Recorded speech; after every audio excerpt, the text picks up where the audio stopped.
after all the hype, after all the controversy, after all the backlash, we're here and we're going to discuss Evangelion 3.0. There was controversy and I wasn't involved? Yes. And I didn't create it? Yes. Wow. The internet moves on without me, gee. It does indeed, Adam. It does. But I'm not self-absorbed. Indeed. So, you know me, I'm Shadowblazer 3000 on YouTube. And I am Drak 2326 on YouTube. We, of course, have this combined channel, Drak and Shadow LPs, also now expanding into vlogs. Indeed. Okay. And we've got quite a lot to talk about tonight. We actually can't...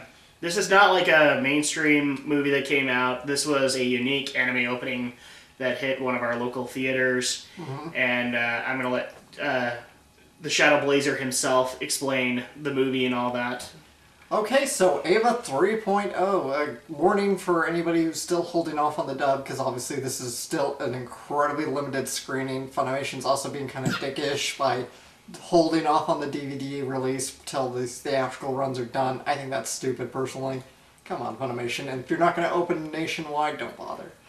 Yeah. You know, don't screw everybody else. I'm happy that we got it. We were fortunate enough, but not everybody is so fortunate.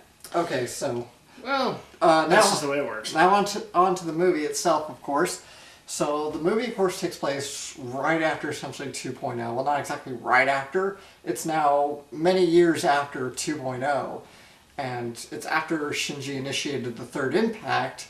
So now the world has pretty much gone to hell yet again. Most of humanity is wiped out. There's nothing left. The few band of survivors of the old Nerve Creed have rebelled into a new organization to fight Nerve. Nerve is now partnered with Seele. This definitely answers a lot of questions as to what 4.0 will be, and I can definitely say it's not going to be End of Eva again. See, and for a second there, I actually had not seen 2.0, so yeah. I actually thought it really kind of stemmed to be a sequel to End of Evangelion, and that seems interesting to me, but the fact that it's a rebirth sequel makes a little bit more sense. Well, yeah, the whole movies are essentially rebirth. That's what it's called, the rebirth. Yeah.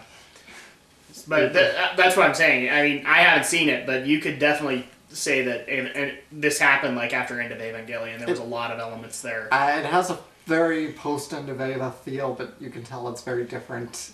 Because End of Eva left on the very down-and-out note. Everybody's dead. Shinji and Asuka are the only survivors. And really, God knows what's going to happen in that. Well, nothing happens. I've started operating off this theory that Evangelion is starting to continuously exist in essentially a Groundhog Day universe. Or even, dare I say, a Madoka Magica universe. Shinji somehow keeps rebooting the timeline. And he keeps doing it again, and each time he keeps screwing it up. I just think Hideaki Anno has become a really fond user of the reset button.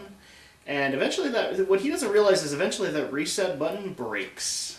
I'm not saying that this inherently was a bad outing. But yeah, it seems to me like he constantly wants to reboot a franchise, and see where he can go with it this time. Yeah, certainly he wanted to do that with this new movie. Actually, I'm not sure what. It's been so long since the first movie came out. It's hard to believe it was 2007 when 1.0 debuted it. Yeah. And even then, that was supposed to come out like 4 years before that. Mm. And it was such a tease this way. I'm not sure what his intent...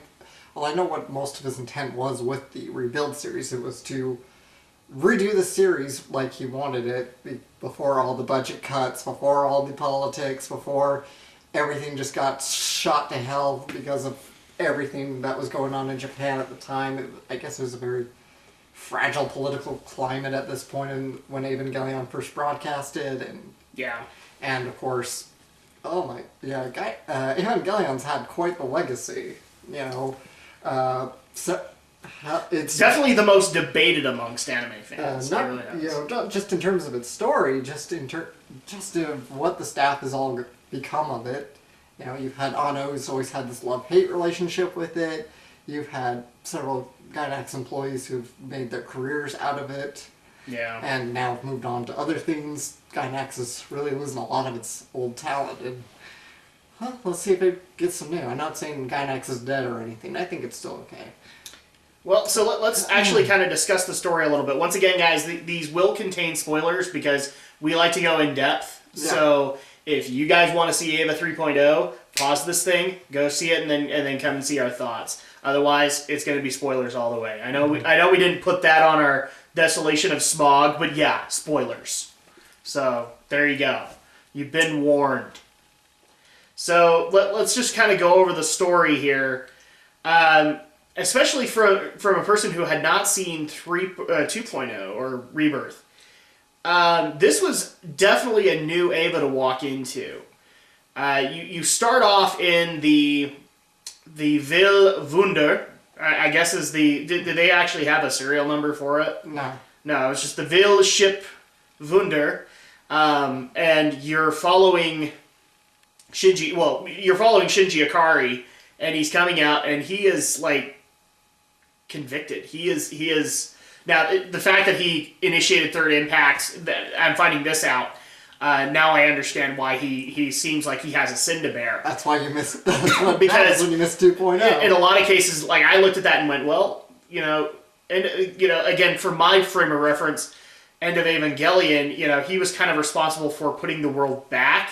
So I was like, is that his sin? He put the world back into this state of eternal chaos, or whatever. But yeah, they put this collar on him, and he is, Shinji.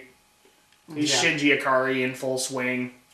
And so then we get introduced into the ship, and the ship looks absolutely gorgeous, like tech-wise. God, Kara's animation and their digital animation is beautiful. Oh, and we were actually talking about this. So I'm going to get into this every now and again in this review, is that as a mecha fan, this is really how I got into Eva, is that it was a giant robot series, and that's why I liked it, especially since my introduction to it was on the Adult Swim block, and it was right after Big O. Oh. So, I mean, it was just a mecha fan's hour. Well, that was my introduction through it, was through Adult Swim, too. Yeah. And I don't think I even knew all the hype and all the fame that surrounded the series before then. I just checked it out because I was hungry for anything anime back then. At that point, I had basically heard it was a rated R animated or rated R giant robot series, and I kind of get why people told me that, but for whole other reasons. But one of the things that I was comparing this to is that I don't know why, but Hideaki Anno in this, I'll say it right eventually. Anno has been doing kind of what he didn't do with Eva. When it came out in 95, 96 in Japan, it was competing with a Gundam series, as usual. If you're going to launch a giant robot series, you're competing with Sunrise. And this one actually had a lot of similarities to the Gundam series. One of which was in the most recent series, they've kind of redesigned the cockpit and made it like a full three-dimensional view, and you were literally kind of sitting in this chair, and this orb of cameras is all around you. And that was one of the things I noticed with the Evas, as well as the bridge of the ship, is that it was this giant cockpit. And I'm not saying that's a bad thing. That was actually a really cool idea, because that gives you full three-dimensional view of what's going on at that present moment. And that was really cool to see, especially when the ship goes into battle mode, and all the stations are separate, and they just get a full three-dimensional view of what's going on outside.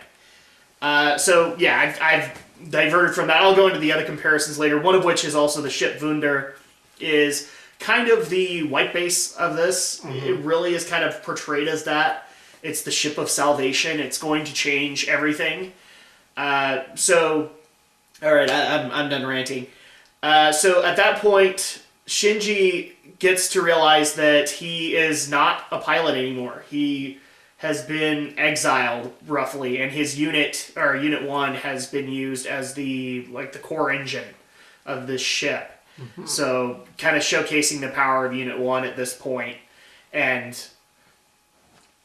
so he gets taken to kind of this interrogation room, and we have a nice little kind of hopeful moment where he gets to meet the little sister of his friend, who I'm I'm blanking on his name now, but I am too now, actually.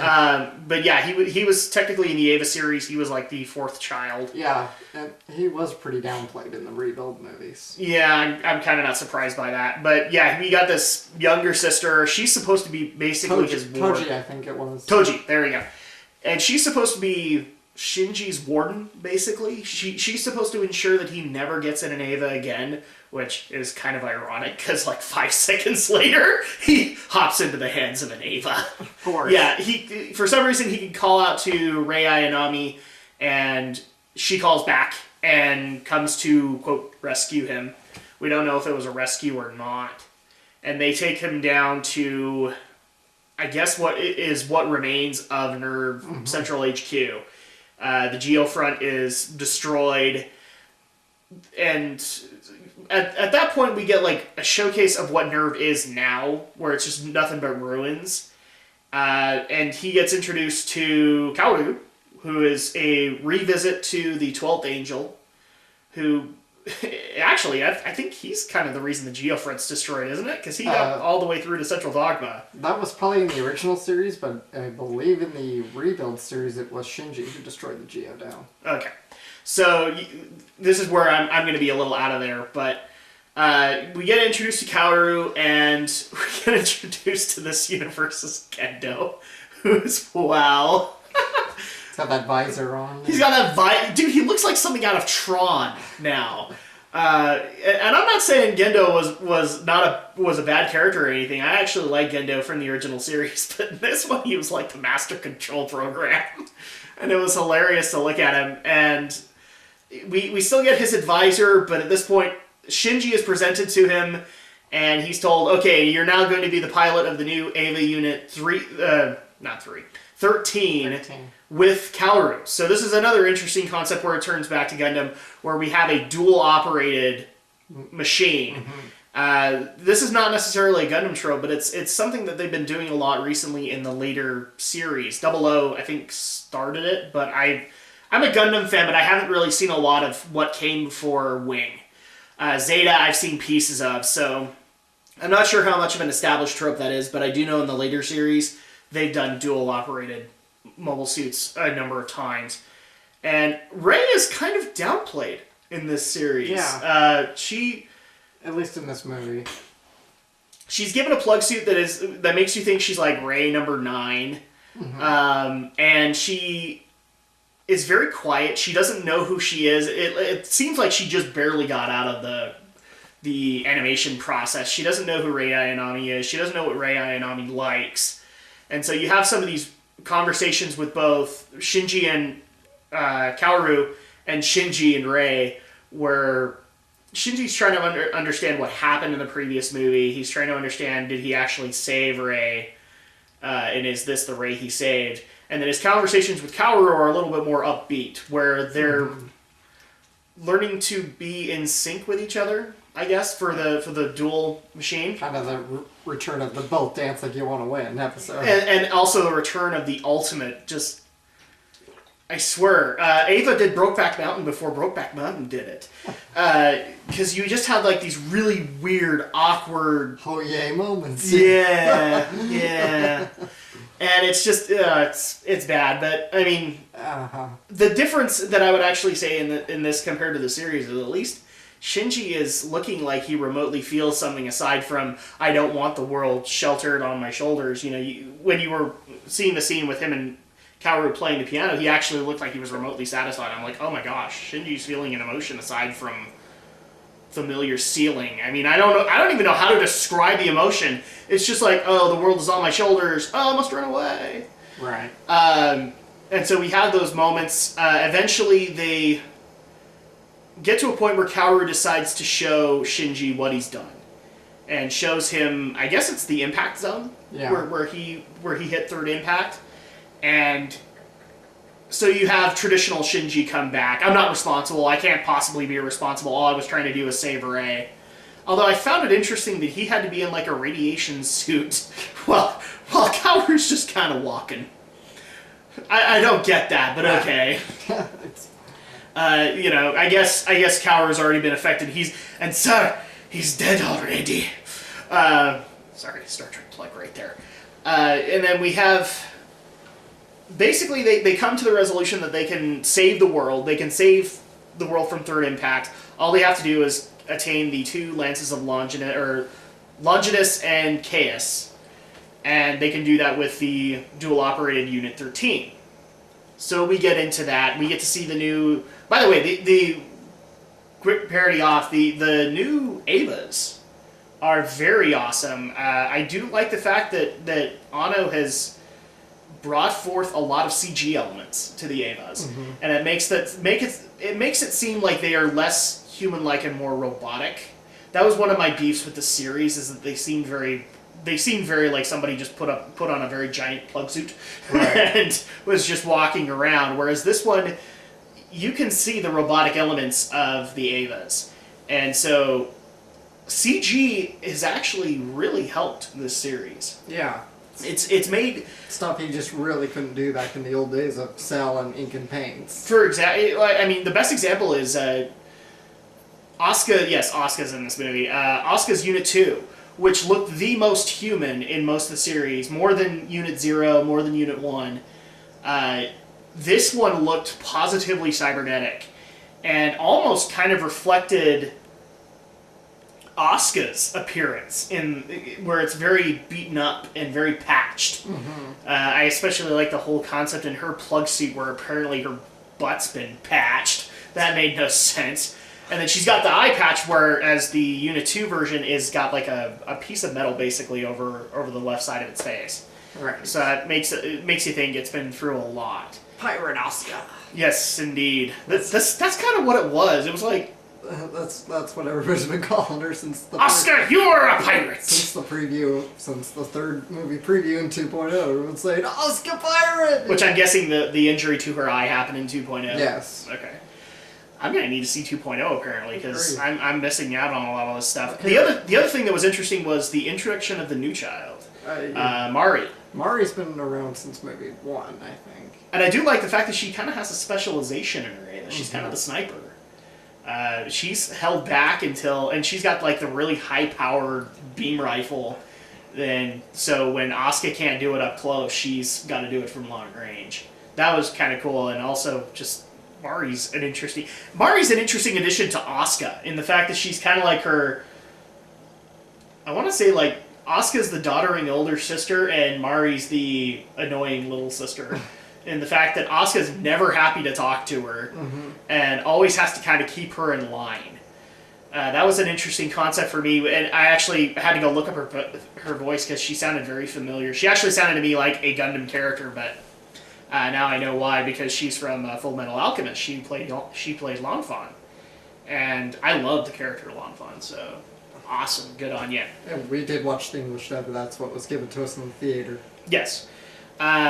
So basically, back to the story. I've had my tangent. We'll go a little bit deeper into the Evas in my review of it, but they launch the Unit 13. They go down to the deepest level of Central Dogma, where this is why I had the end of Eva comparison, is because you had the giant ray. Yeah, the giant ray.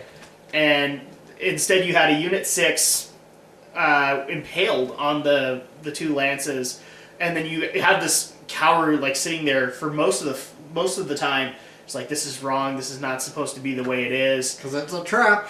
It's a trap! So Shinji, says, we've come all this way here, we're going to get these lances, to which we get a nice little interruption from Asuka and Mari to stop us from... Oh, by the way, Ray also comes down with this huge scythe. I was just like, wow. I don't think that's a gun, Ray. But hey, good on you.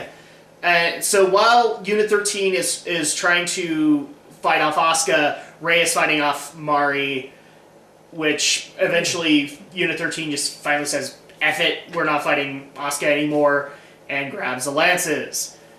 Then the trap unfolds, and Kaoru becomes the 13th angel in this one, because up until this point now he's actually decided to share the Shinji's prison and puts the collar on himself so that Shinji can pilot an Eva.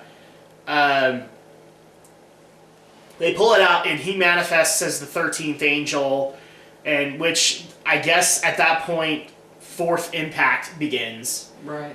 So at that point, it becomes a race to Stop it. So you have Asuka trying to stop it by fighting off Rey. You have Mari kind of. They don't really kind of explain what Mari was doing. She was kind of off waiting for the opportune time to strike. Yeah. She was fighting Rey for a time, and then Asuka kind of takes over because Rey decides to get onto the Wunder to free Unit 1, I think, is what was happening. And all the while, we're having this kind of dialogue between Shinji and Kaoru, where Kaoru's very sorry. He did not want to make it so Shinji had to shoulder another sin, and Shinji is becoming Shinji. And Kaoru self-sacrifices himself, and his head goes exploding. Boom! We don't see that happen. What happens is we see the collar explode on the three-dimensional visors, so you get the point. It's nothing but blood. And Shinji just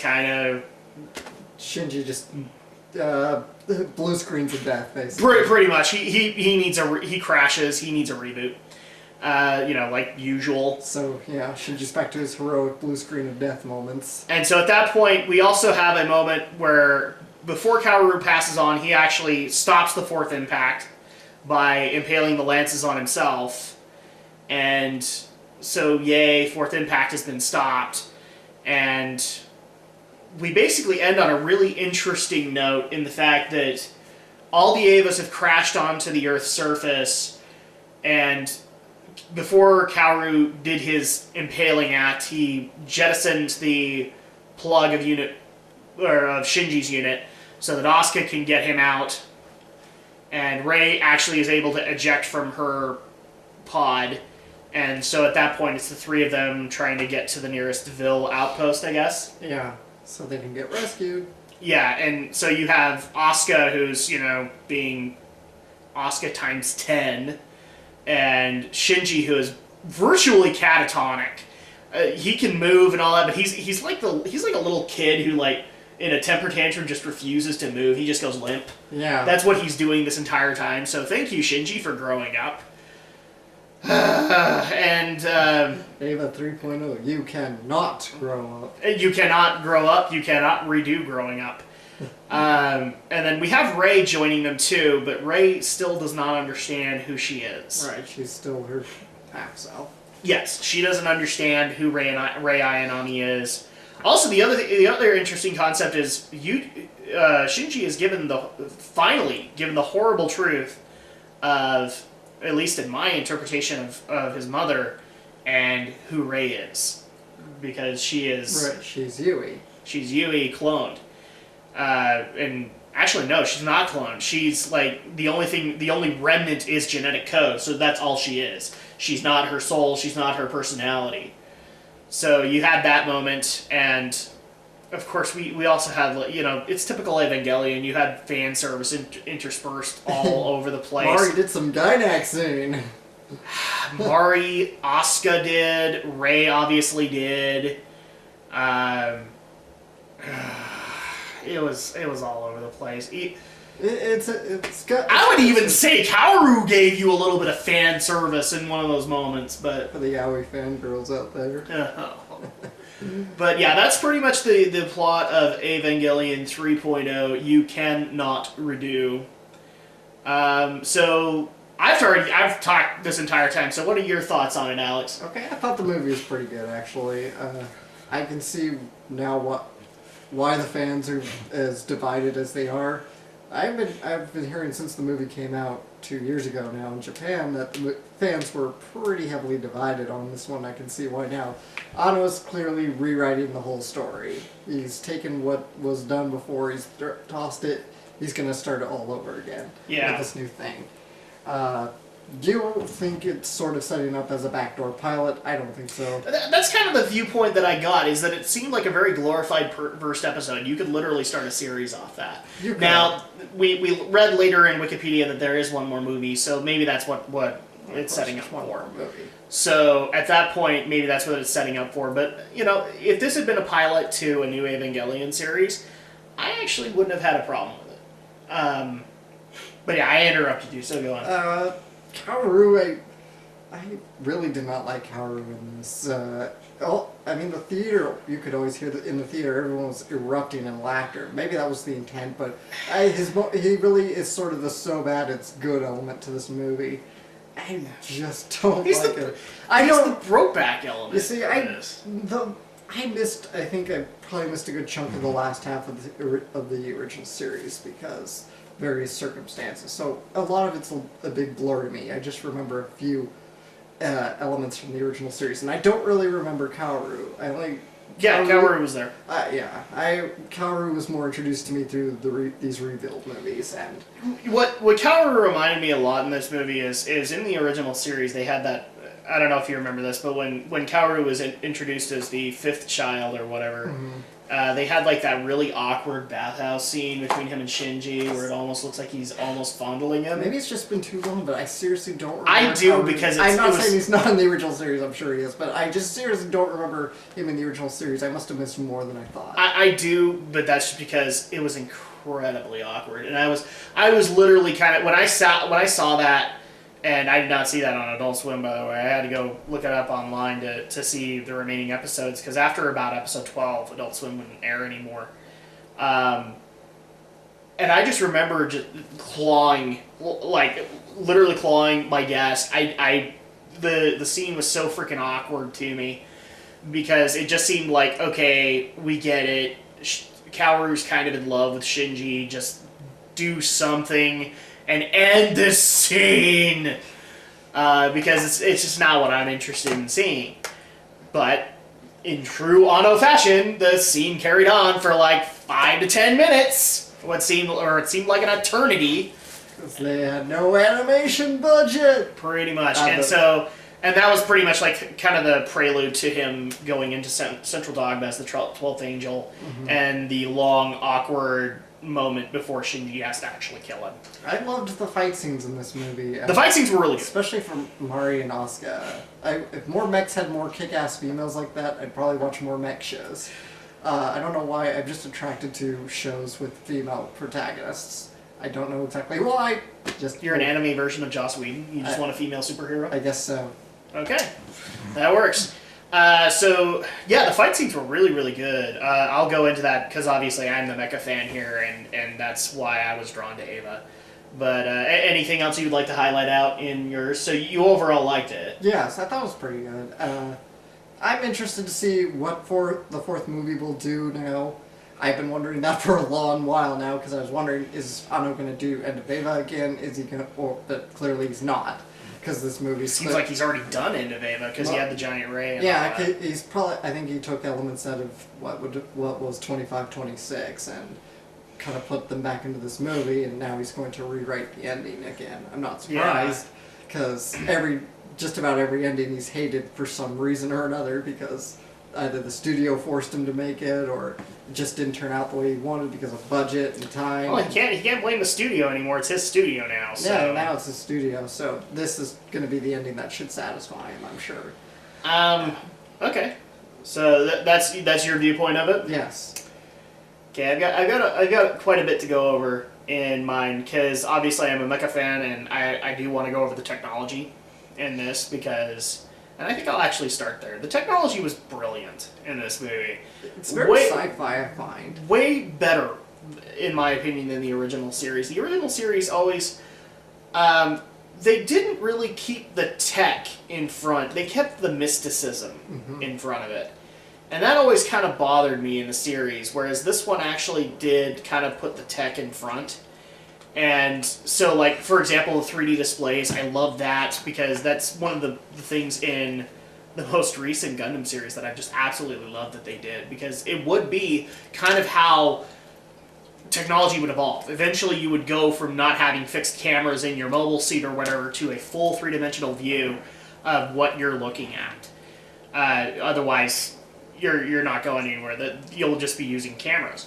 And yes, you're using cameras in that aspect, but there's more, and it works better. The Eva combat was absolutely brilliant.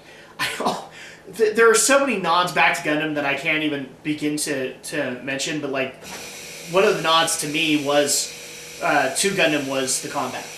It seemed very high-paced. It seemed very active. The only thing that kind of threw me off, it was actually near the end where I guess Asuka enables her AT field and her Eva starts transforming. That was weird. I thought it was weird. Was that in the other movie? No, I don't. No, it wasn't there. That was shape-shifting Evas. What the hell, man? Yeah, that made no sense. I'm like, okay, are you unlocking the Eva's true form? I guess so. I mean, I thought only Unit 1 had a true form. Okay. Again, the series is being rewritten constantly. Yeah, that made no sense, and Anno eventually will have to explain this stuff, otherwise people are just not going to like it. I got a feeling they'll just say whatever. And you have fans that will say whatever, then you have fans like me who will go, explain. Yeah, why? And he'll say whatever. I'm not going to explain it. Go. Okay, fine, whatever. I won't see your series anymore. He doesn't care. I know he's the kind of writer that gives kind of the big middle finger. This is why I'm not a big Ava fan, guys. Is because I want this stuff explained and he didn't want to. So the mech combat was really cool. The only thing that was weird was their enemy. It didn't, like, they almost seemed to talk about it like it wasn't an angel, but yet it was. Right. It was the Nemesis series. I actually thought that was, like, right out of Ava, but because I couldn't remember the series of Ava units that Asuka has to fight in that movie. I couldn't remember what they were called. I don't remember. They were, like, automated ones. Yeah, and they were produced by Sailing, so... Yeah, they were. And so that's why I was, like, sitting there going, is that what they are? And no, they're not. They are like a new angel. Mm-hmm. And it was intriguing to see them because it showed that, in the series, the angels were always the threat. What if the angels evolved and became this new thing? That is an interesting concept. As far as that there really wasn't anything else to go over as far as tech because it does still go into the mysticism part of it. Yeah. So, like, the Council of Sele is... Wow, that's a scene right out of Xenogears right there. They're all Zohars. It's so weird to watch that, especially with Gendo sitting there in the center, because that just looks like a scene ripped right out of Xenogears for me. Overall, I'm on the fence with this movie, because it was good, but... I would like more explanation, and maybe I'll get that in the previous movies, but I doubt I will, and I doubt I'm going to get the resolution that I want. Each movie is just getting more different by the moment. Yeah, and that's one of the things also that I don't like with Anno, is that he has a bit of a continuity issue. And so it's hard to get into his series being a mecha fan because his series isn't consistent. Yeah, because he keeps rebooting it. Yeah, and so that's kind of my issue. I think he's a very brilliant writer. But even then, Gundam's pretty loose with its own continuity, isn't it? Gundam's been around for more. Well, Gundam's been around for more than 30 years. It's been around since the late 70s, and so there's no way every single Gundam series is continuous. The way they've done that though is actually very interesting because if you play the Final Fantasy games, that's kind of how they've done it. Each season is separate from itself.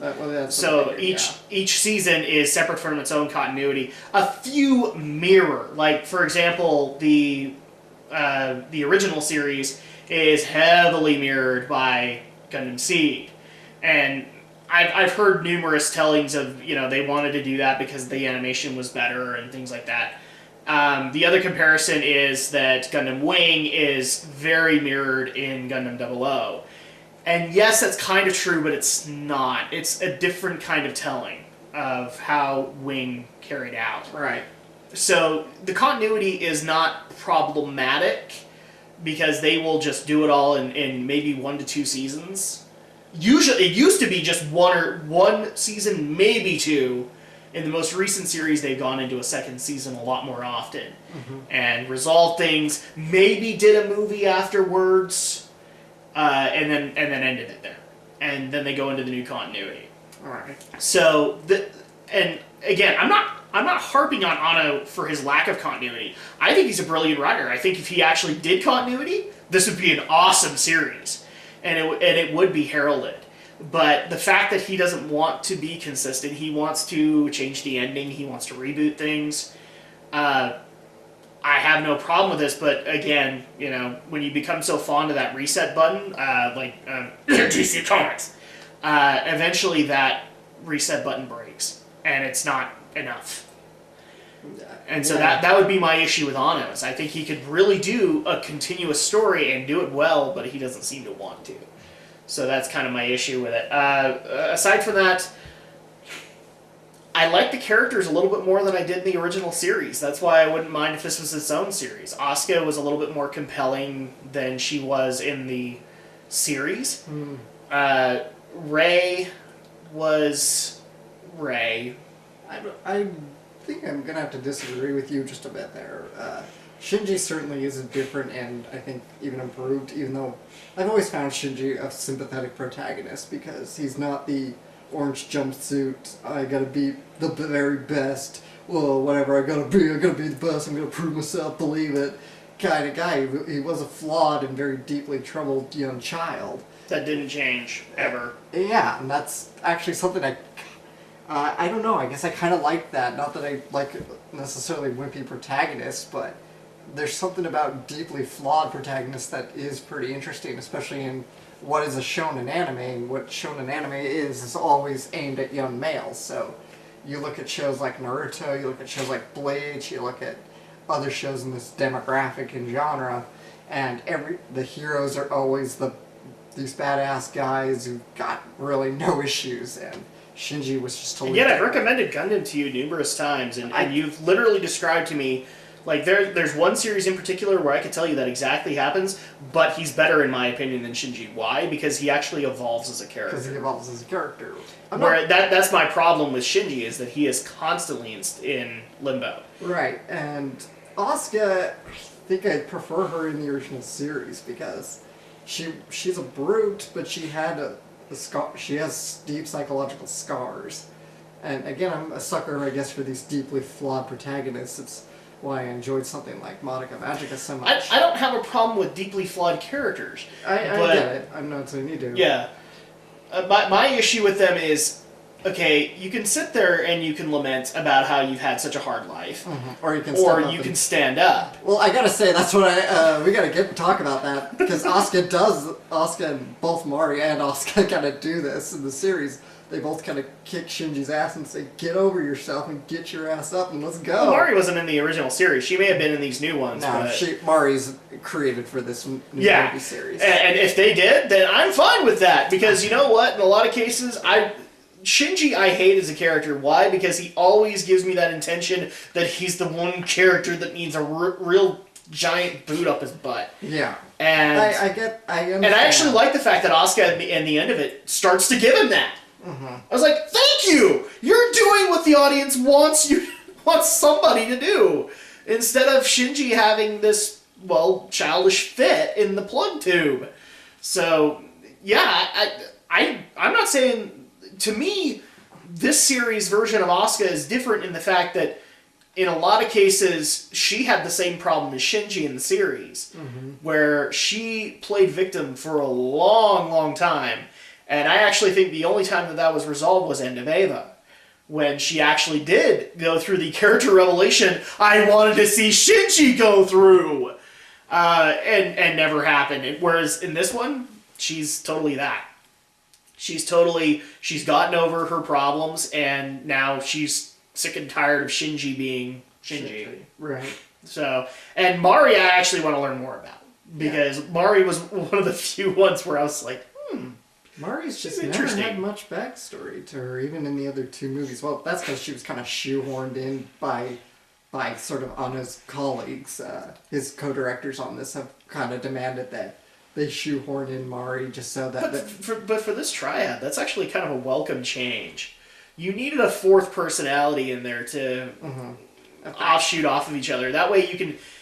Sure, you're going to have the problem where Rey and Shinji kind of go off in their own little world, and Asuka and Mari kind of do their same, but you needed that fourth personality because there really wasn't anything going on. I like Mari. I think she's a nice addition. I think, she's not just here to sell some more toys for Gainax and and King Records. But man, she's there to sell the fan service. Holy crap! I'm sorry. There was a scene where she's like running in the desert, and it just so happened that the camera view we had, we got to see. Like I said, she was Gynaxing. That's what we call Gynaxing. It was so bad, and unfortunately, like where Mari had the top issue.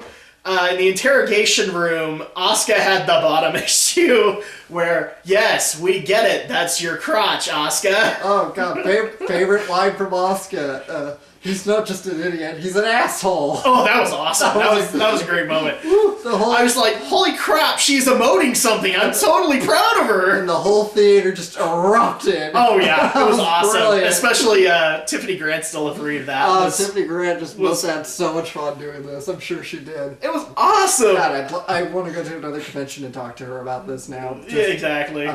Because last time I saw her was Anime Vegas 2011. The only thing that could make this better is like if since she has the red plug suit, and I know I go into a lot of Gundam guys, but I actually think this would be hilarious if she actually pulls a Char Aznavour and turns on Vil and goes and joins Shinji. That would be awesome. She's got the eye patch. Dude, they in Eva they've always kind of set up.